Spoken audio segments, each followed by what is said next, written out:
आपका एक बार फिर स्वागत है GS with BS Rajput YouTube channel में। आज का जो हमारा वीडियो का टॉपिक है वो है हिंदी भाषा। क्या है? हिंदी भाषा। आज की जो हमारी क्लास है वो तीसरी क्लास है। इससे पहले 2 क्लास आ चुकी है यूट्यूब चैनल पर। पहली क्लास का जो टॉपिक था वो था भाषा, भाषा कितने प्रकार की होती है, और जो दूसरी वीडियो का टॉपिक था वो था हिंदी शब्द की उत्पत्ति कहाँ से और कैसे हुई है। आज जो हम बात करेंगे वो संस्कृत, पाली, प्राकृत, अपभ्रंश और हिंदी और सौर सैनी के बारे में हम बात करेंगे। लेकिन कल एक डाउट रह गया था, कल की क्लास में एक छोटा सा डाउट रह गया था, मतलब गलती हो गई थी लिखने में। जो ये सौर सैनी का समय लिखाया गया कल की वीडियो में, जो 900 ईस्वी से 1100 ईस्वी है, तो ये सौर सैनी का नहीं है। किसका नहीं है? ये सौर सैनी का नहीं है, ये आपको याद रखना है। ये अभट्ट का समय है। किसका है? अभट्ट का समय है।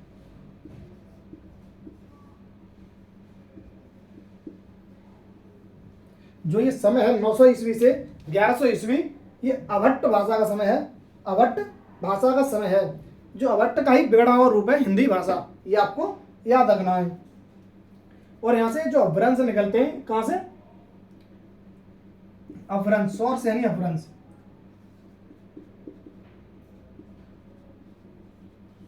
सौर सैनी अपभ्रंश। और क्वेश्चन में अभट्ट नहीं दिया है। क्या नहीं दिया है? अभट्ट नहीं दिया है।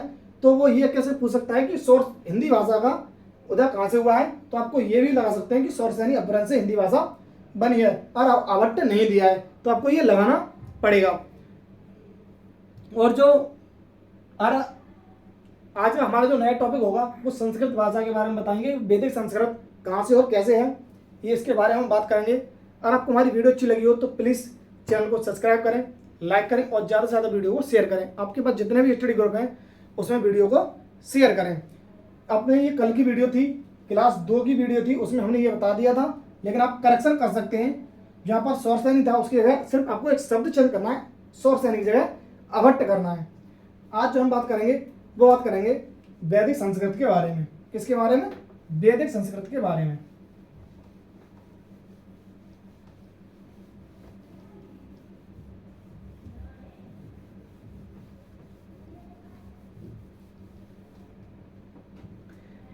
आज हम संस्कृत को 2 भागों में बांटेंगे।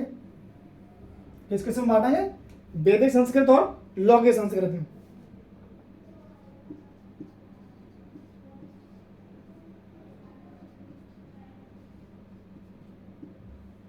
वैदिक संस्कृत और लौकिक संस्कृत, इसके बारे में हम आज बात करेंगे। और इसको हमने संस्कृत है उसको 2 भागों में हमने बांटा है। और जो इसका समय है वैदिक संस्कृत का, वैदिक संस्कृत का समय कितना है? 1500 ईसा पूर्व से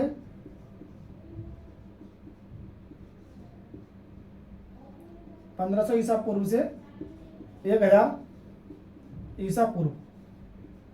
और जो लौकिक संस्कृत का समय है वो कितना है? 1000 ईसा पूर्व से 500 ईसा पूर्व। ये आपको याद रखना है। लौकिक संस्कृत और वैदिक संस्कृत का आपको समय याद रखना है कि ये समय क्या है, कितना दिया है, हम आपको ये बताएंगे। अब हम पहले बात करते हैं वैदिक संस्कृत की। किसकी? वैदिक संस्कृत की आज हम पहले बात करेंगे।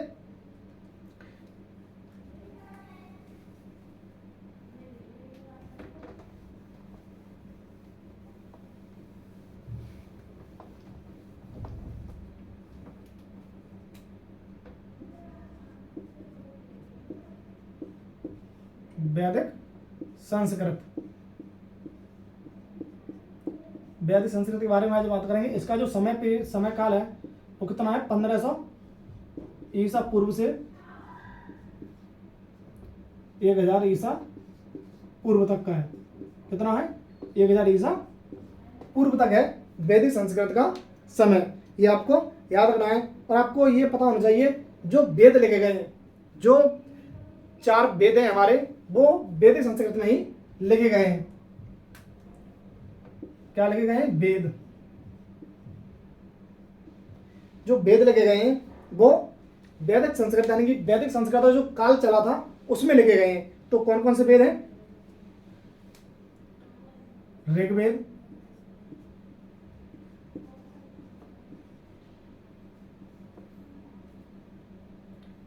यजुर्वेद,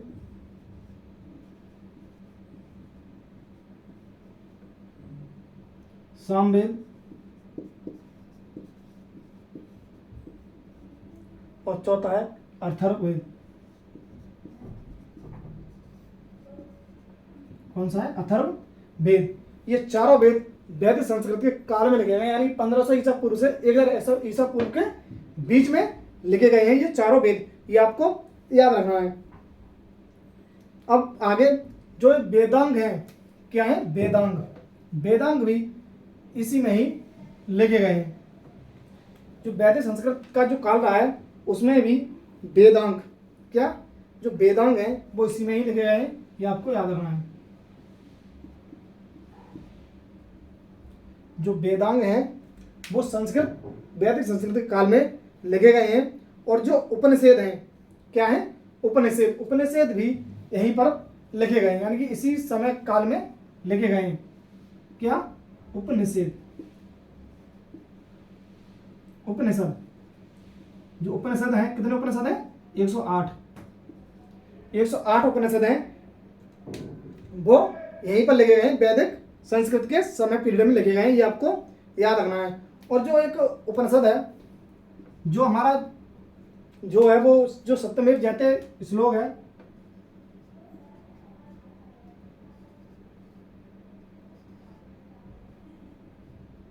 सत्यमेव जयते, तो ये किस उपनिषद से लिया गया है? सत्यमेव जयते। ये आपको याद रखना है। तो कहां से लिया गया है? ये मुंडक उपनिषद से लिया गया है। कहां से लिया गया है?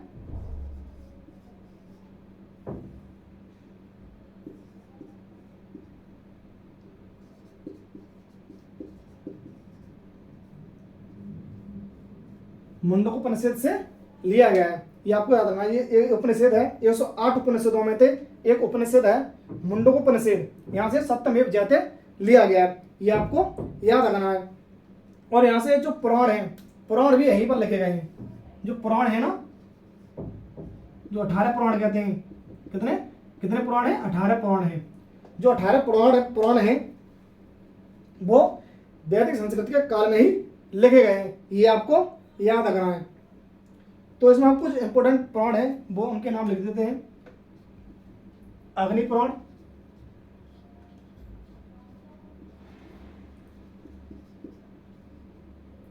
और दूसरा है मत्स्य पुराण,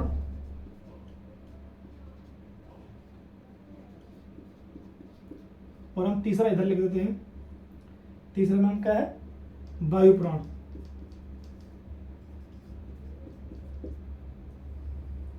ये क्या है? वायु पुराण। ये इंपोर्टेंट पुराण है, ये आपको याद रखने हैं। ये 18 पुराणों में आते हैं, अग्नि पुराण, मत्स्य पुराण और वायु पुराण।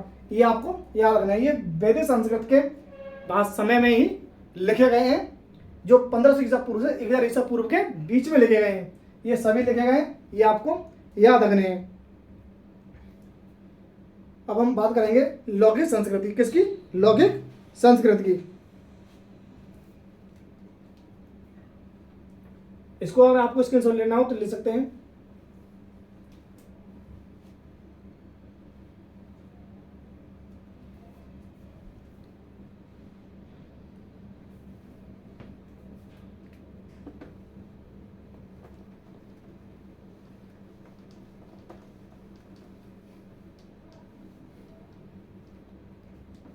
अब हम बात करेंगे लौकिक संस्कृति की।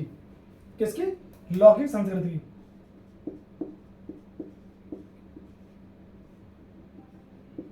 संस्कृति जो इसका समय है वो कितना है? 1000 ईसा पूर्व से 500 ईसा पूर्व। ये आपको याद रखना है। जो लौकिक संस्कृत का समय है, ये आपसे पेपर में पूछ भी सकता है कि लौकिक संस्कृत का समय कितना है, तो 1000 ईसा पूर्व से 500 ईसा पूर्व तक है। ये आपको याद रखना है।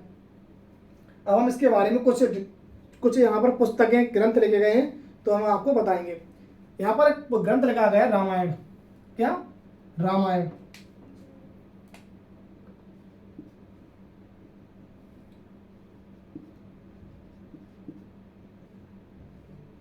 रामायण। रामायण किसने लिखी है? वाल्मीकि ने लिखी है। किसने लिखी है?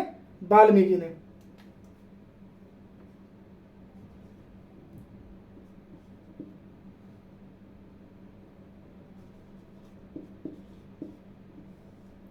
ये आपको याद रखना है, ये इसके रचनाकार है। कौन है? रचना, ये कवि है वाल्मीकि। वाल्मीकि ने रामायण की रचना की थी, ये आपको याद भी होगा। और आपको एक यहाँ से क्वेश्चन निकालना वो है, इसका रामायण का अंग्रेजी भाषा में अनुवाद किसने किया था? ये काफी इंपोर्टेंट है। क्या इंपोर्टेंट है? कि रामायण का अंग्रेजी भाषा में अनुवाद।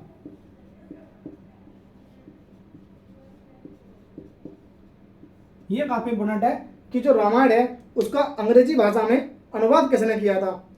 तो इसका जो अनुवाद किया था तो किसने किया था?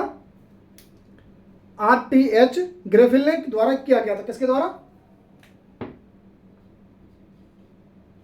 RTH ग्रेफिल।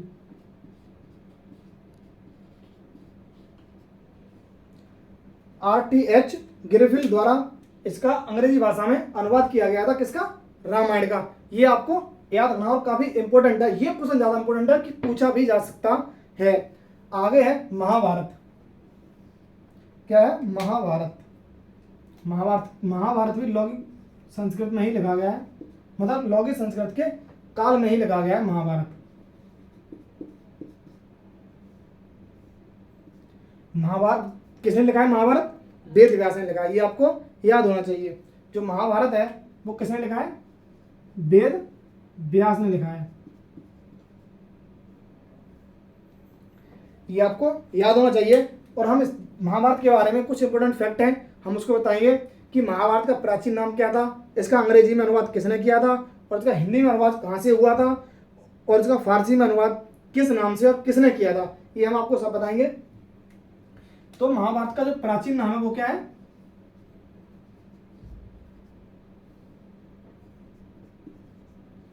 महाभारत का प्राचीन नाम क्या है? जय संहिता। क्या है?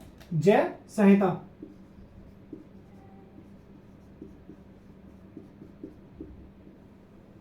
जो प्राचीन नाम है महाभारत का, वो जय संहिता है। और इसका अंग्रेजी में अनुवाद किसने कराया था?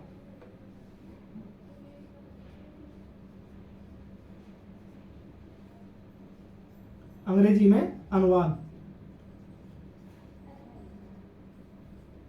अनुवाद किसने कराया था इसका? तो किसने कराया था? मोहन गांगुली द्वारा किया गया था। किनके द्वारा? मोहन गांगुली द्वारा।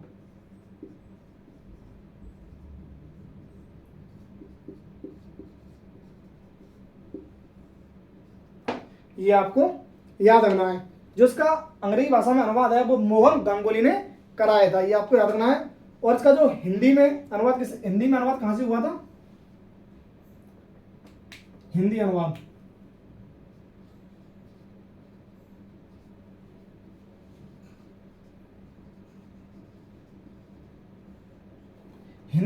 कहां से हुआ था? तो गोरखपुर, जो गीता प्रेस है गोरखपुर में, वहां से इसका हिंदी अनुवाद हुआ था। गीता प्रेस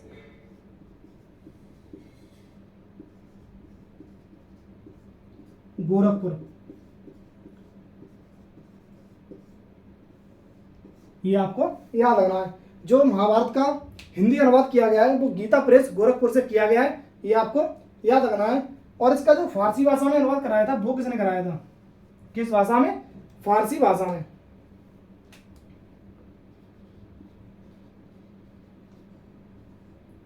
फारसी में अनुवाद। जो इसका फारसी में अनुवाद कराया था रज्मनामा के नाम से किया गया। किसके नाम से? रज्मनामा के नाम से।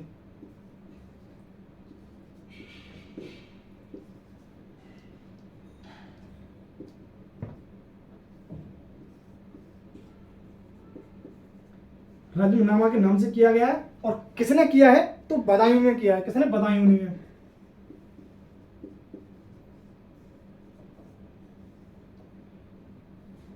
ये आपको याद रखना है। जो फारसी भाषा में महाभारत का अनुवाद किया गया है वो रज्मनामा के नाम से किया गया है। और किसने किया है? बदायूं ने किया है। ये आपको याद रखना है। जो महाभारत के बारे में 4-5 फैक्ट है, ये आपका भी इंपॉर्टेंट रहेंगे कि महाभारत का प्राचीन नाम क्या है, तो जय संहिता है। और उसका अंग्रेजी में अनुवाद मोहन गांगुली ने कराया था। उसका हिंदी अनुवाद गीता प्रेस गोरखपुर से हुआ है। और फारसी भाषा में अनुवाद रज्मनामा के नाम से बदायूं ने किया था। ये आपको याद रखना है।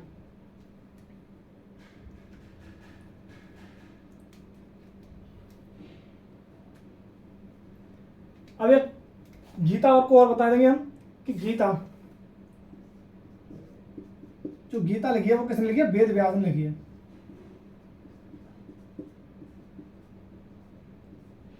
ये भी लौकिक संस्कृत में लिखी गई है, लौकिक संस्कृत के काल में लिखी गई है और ये वेद व्यास द्वारा लिखी गई है। और इसका जो अंग्रेजी में अनुवाद है वो किसने कराया था, अंग्रेजी में अनुवाद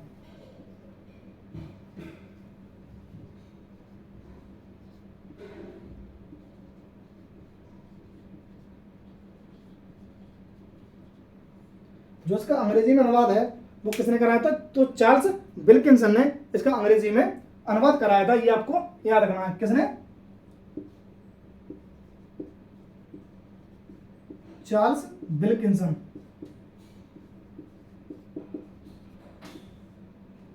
ये आपको याद रखना है।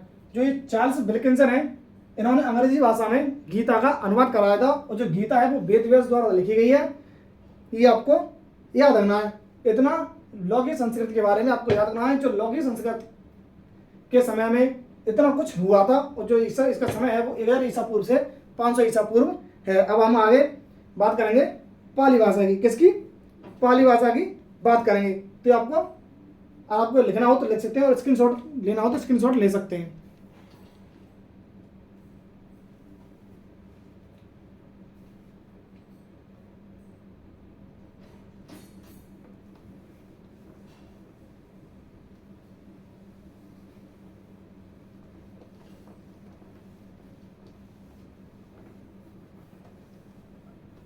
अब हम बात करेंगे पाली भाषा की। किसकी, पाली भाषा की।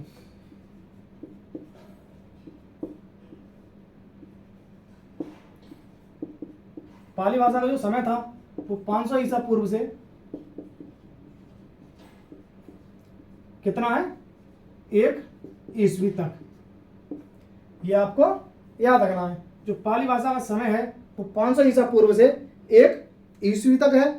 ये काफी इंपॉर्टेंट है। और जो पाली है वो हम प्रथम देश भाषा भी है। पाली क्या है, प्रथम देश भाषा भी है पाली। ये आपको याद रखना है। प्रथम देश भाषा है पाली। क्या है, ये प्रथम देश भाषा है। प्रथम देश भाषा पाली है। ये आपको याद रखना है। और इसका जो पाली भाषा है इसका प्रचार प्रसार किसने किया था, तो गौतम बुद्ध ने किया था। किसने किया था, महात्मा बुद्ध ने किया था। इसका नाम गौतम बुद्ध भी आ सकता है। ये भी आपको याद रखना है। जो इसका प्रचार प्रसार है, प्रचार प्रसार, ये आपको याद रखना है। जो इसका प्रचार प्रसार है वो किसने किया था, महात्मा बुद्ध ने किया था।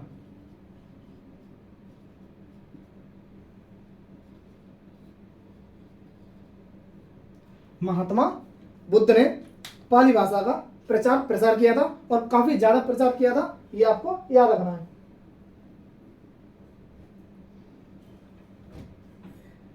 अब हम आगे बात करेंगे किसकी, प्राकृत भाषा की। तो आप इसका ये भी नोट कर सकते हैं। आगे जो हमारी आएगी वो आएगी प्राकृत भाषा।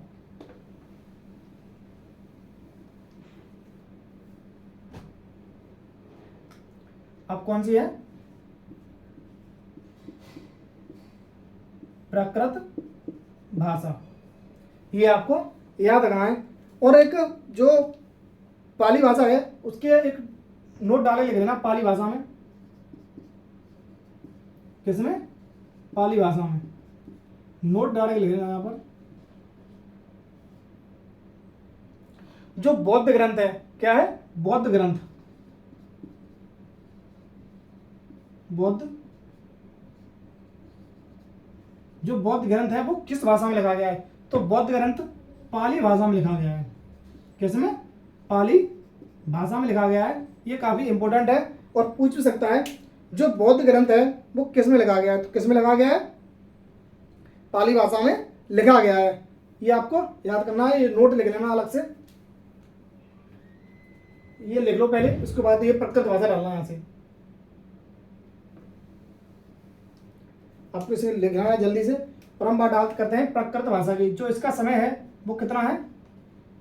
1 ईस्वी से 500 ईस्वी तक। कहां से कहां तक है?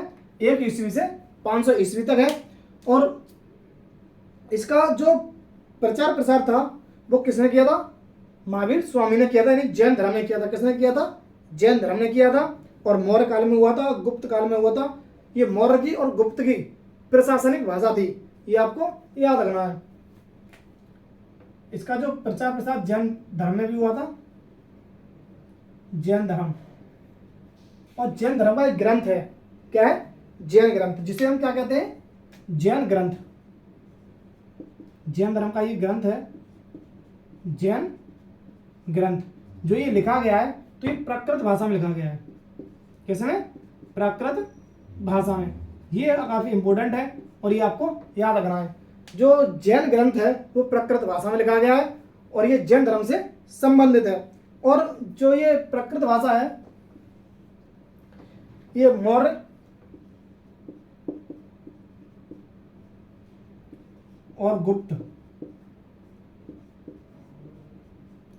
मौर्य और गुप्त वंश की ये प्रशासनिक भाषा थी। मौर्य और गुप्त वंश की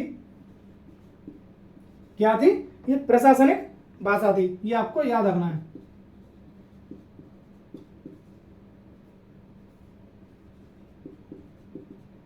ये काफी इंपॉर्टेंट रहेगा। जो प्राकृत भाषा है वो मौर्य और गुप्त वंश की प्रशासनिक भाषा है। आपसे ऐसा भी क्वेश्चन पूछ सकता है कि मौर्य वंश की प्रशासनिक भाषा क्या थी, तो आपको प्राकृत भाषा लगानी है ऑप्शन में।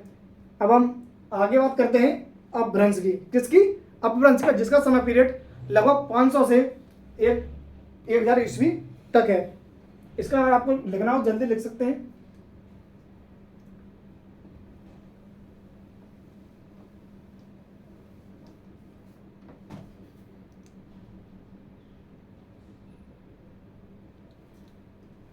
अभी हिंदी भाषा आई नहीं है तो आपको ये टॉपिक ये हमारा यही रहेगा कि हिंदी भाषा की उत्पत्ति कहां से हुई है। आगे हमारा क्या है? अपभ्रंश।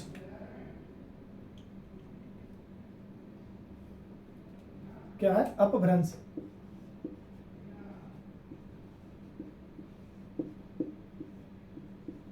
क्या है? अपभ्रंश। जो अपभ्रंश का समय है वो कितना है? समय, इसका जो समय है तो वो है 500 ईस्वी से 1000 ईस्वी। कितना है अपभ्रंश का? 500 ईस्वी से 1000 ईस्वी तक अपभ्रंश भाषा का समय है। और इसका जो अर्थ होता है, अपभ्रंश का अर्थ क्या होता है, ये आपको याद रखना है। जो अपभ्रंश का अर्थ होता है, क्या होता है? अर्थ। अपभ्रंश भाषा का अर्थ क्या है? टूटा फूटा, फूटना, टूट फूटना। क्या है? टूटा फूटा।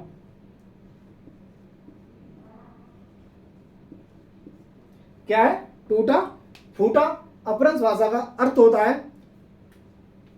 और जो इसका अन्य नाम क्या है? इसका अपभ्रंश भाषा को अन्य नाम में ये भी लिख सकते हैं। जो हमारी अपभ्रंश भाषा है इसे हिंदी की जननी कहा जाता है। क्या कहा जाता है अपभ्रंश भाषा को? हिंदी की जननी। हिंदी की जननी, ये आपको याद रखना है। जो अपभ्रंश है वो हिंदी की जननी है। ये काफी इंपॉर्टेंट रहेगा। और इसके जनक कौन है? अपभ्रंश भाषा के जनक कौन है ये आपको बताना है। तो अपभ्रंश भाषा के जो जनक हैं वो कौन है? स्वयंभू। कौन है? स्वयंभू है। और इनकी एक रचना है पाँच चरऊ। क्या है? पाँच चरऊ। ये आपको याद रखना है। जो अपभ्रंश भाषा है और इसके जनक कौन है? जनक कौन है अपभ्रंश भाषा के? तो वो है स्वयंभू।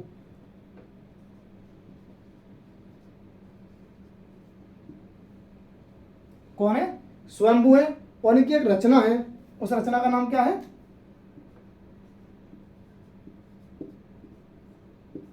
इनकी जो रचना है उसका नाम है पाउंचर्यू। ये आपको याद रखना है।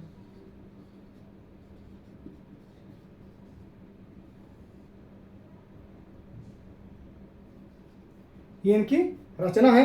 और इस रचना में जो पाउंचर्यू रचना है इसमें वर्णन किसका है, ये क्वेश्चन पूछ सकता है, काफी इंपोर्टेंट क्वेश्चन है। जो इस रचना में वर्णन है वो सीताराम का है। किनका है? सीता राम का है। ये आपकी काफी इंपोर्टेंट है। जो जनक है स्वयंभू, इनकी रचना है पाउंचर्यू और इसका में वर्णन किनका है? सीता राम का इसमें वर्णन दिया गया है। आपको ये इंपोर्टेंट रखना है। और जो अपभ्रंश भाषा का है इसका पहली बार उपयोग किसने किया था? अपभ्रंश भाषा का पहली बार प्रयोग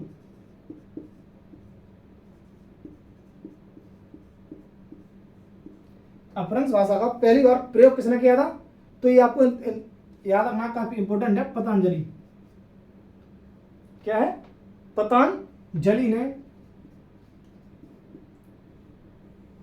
पतंजलि ने पहली बार अपभ्रंश भाषा का प्रयोग किया था। ये काफी इंपोर्टेंट सवाल रहेगा। इसके जनक भी इंपोर्टेंट रहेंगे, उसका अन्य नाम भी याद रहेगा, क्योंकि इसे हिंदी की जननी कहा जाता है। किसको?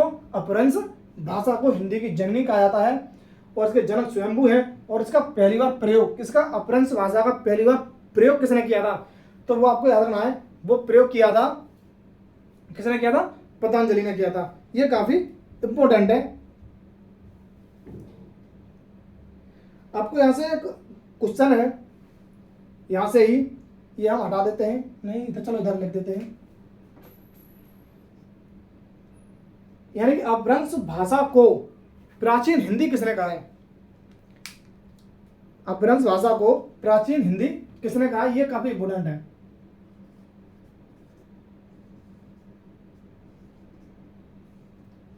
अपभ्रंश भाषा को प्राचीन हिंदी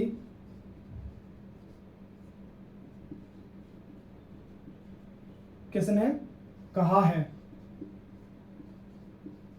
तो ये आपको याद रखना है, काफी इंपोर्टेंट है कि अपभ्रंश भाषा को प्राचीन हिंदी किसने कहा है। ये काफी इंपोर्टेंट सवाल है। और ये जो कहा है ये दो लोगों ने कहा है। किन्होंने कहा है? दो लोगों ने कहा है। और ये काफी इंपोर्टेंट है। और उनके नाम क्या है? एक का नाम है हजारी प्रसाद द्विवेदी। ये भी काफी इंपोर्टेंट कवि हैं। एक तो इन्होंने कहा है हजारी प्रसाद द्विवेदी जी ने, और दूसरे हैं चंद्रधर शर्मा गुलेरी। कौन है? चंद्रधर शर्मा गुलेरी हैं। ये काफी दोनों इंपोर्टेंट कवि हैं। पहले कौन है? हजारी प्रसाद द्विवेदी। ये पहले हैं, मतलब पहले क्या मतलब दो लोगों ने कहा है, ये आपको याद है ना। ये नहीं कि पहला कौन सा है। और दूसरे हैं चंद्रधर शर्मा गुलेरी। कौन है? चंद्रधर शर्मा गुलेरी। इन दोनों व्यक्तियों ने अपभ्रंश भाषा को प्राचीन हिंदी कहा है। ये काफी इंपोर्टेंट सवाल रहेगा। आज का जो काफी सवाल इंपोर्टेंट रहेगा वो ज्यादा बहुत ही इंपोर्टेंट रहेगा। आपसे क्वेश्चन भी पूछ सकता है पेपर में कि जो हिंदी भाषा मतलब अपभ्रंश भाषा को प्राचीन हिंदी किन किन कवियों ने कहा है। तो या तो ये दोनों ऑप्शन में होंगे या फिर एक ऑप्शन में होगा। तो वो आपको एक टिक करना है। या पहले ये हो भी सकता है हजारी प्रसाद द्विवेदी ने कहा हो या फिर चंद्रधर शर्मा गुलेरी ने कहा हो। ये आपको काफी इंपोर्टेंट सवाल है, ये याद रखना है। आप इसे स्क्रीनशॉट भी ले सकते हैं इसका जल्दी से। आज की जो वीडियो है वो यहीं पर खत्म होगी। और जो हमारी आगे की वीडियो आएगी उसमें हम अवट्ट को बताएंगे। काफी इंपोर्टेंट ये भाषा है। अब इसके बाद कौन सी भाषा आएगी? अवट्ट भाषा आएगी, जिसका समय पीरियड होता है 900 से 1100 ईस्वी तक। तो हम उसको अगली वीडियो में बताएंगे, जो हमारी क्लास 4th होगी। और उसी में ही हिंदी भाषा कराएंगे, तब जाके कहीं हिंदी भाषा कंप्लीट होगी। ये आपको याद करना है। तो हिंदी भाषा इसके अवट्ट के बाद आएगी। और इस जो अवतरण भाषा है इसके बाद हम अवट्ट को कराएंगे, वो अगली वीडियो में कराएंगे। आपको पूरी वीडियो देखने के लिए धन्यवाद। और आपको हमारी वीडियो अच्छी लगे तो प्लीज़ चैनल को सब्सक्राइब करें, लाइक करें और ज़्यादा से ज़्यादा वीडियो को शेयर करें। धन्यवाद।